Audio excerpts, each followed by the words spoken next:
জলের দাবিতে পথ অবরোধ ও বিক্ষোভ। বেনারস রোডের চামড়াইল খালিয়া মোড়ে অবরোধ বাসিন্দাদের। বিক্ষোভ তুলতে বিশাল পুলিশ ও র্যাব আসে ঘটনাস্থলে। পুলিশের সাথে বচসা শুরু হয়। পুলিশকে দেখে ক্ষোভ উগরে দেন বাসিন্দারা। অভিযোগ, এলাকায় দীর্ঘদিন ধরে জলের সমস্যা রয়েছে।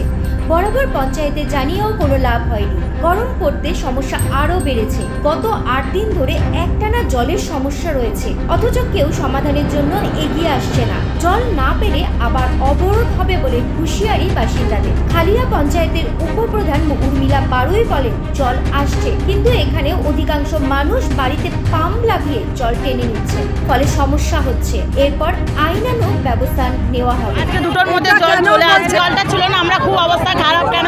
সবকিছু জলের উপর নির্ভর করে। জলটা না দেয় অনেক লোকের অনেক কিছু সমস্যা।